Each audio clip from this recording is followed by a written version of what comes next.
Greetings, staff members. I realized when I did the Zoom today that it would actually be more beneficial to have a video to watch about using Canvas Analytics. Remember, using Canvas Analytics is just one way to look at data to help us understand what might be going on with a student behind the scenes who's doing remote learning and give us places to start the conversation with them, maybe help us give a little bit of insight. When you're in Canvas, you're going to be doing all this from your grades screen. So you're going to click on that blue link, Grades.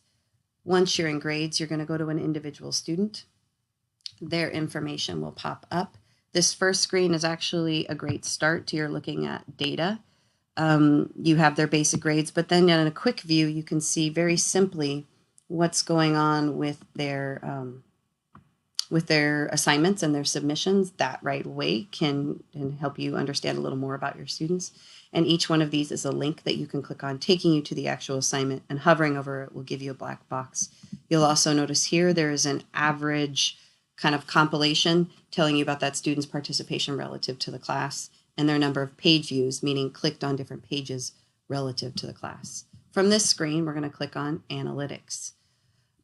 Once on this page, we'll get a wealth of data, some of which will be beneficial and some may not be. The first bar graph tells us visually and in written form about the number of how they're interacting with Canvas week by week, school week by school week, by the number of page views, the number of clicking on different things in my Canvas course, and participation. Bars in blue contain or include student participation. And then we'd have a pretty clear view throughout the time. So you scroll down, there's one for communication. Then we have the submissions one, which will be incredibly helpful and important to get a view. You know, we might see submissions for a while and then kind of that student falls off or does well and is on time, and then they start to struggle. It might be a sign of something going on in the home. It could give us a place to start a conversation. And you can overall see there how things are going. This one is kind of that more typical data that we're using in terms of percentiles. I don't use this a lot, to tell you the truth. I haven't needed it to understand my students. Up here on this toggle on the right, we can get more information. This I find to be even more beneficial. This tells me day by day how the student interacts with my Canvas course in terms of the number of page views and the action that they took. The reason this can be important is if you have a lot of page views and nothing happening, it could mean a variety of things. It could mean avoidance. It could mean they're overwhelmed.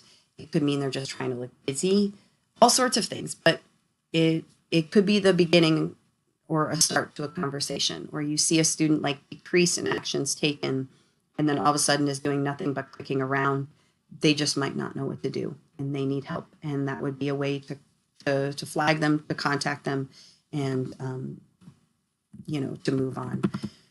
And then this gives you even more information about submissions. I don't use this as much down here, but it can help you just with a different kind of data, the way the data looks differently. I hope that helps you get a glimpse of Canvas Analytics to help you target instruction and communications with your students.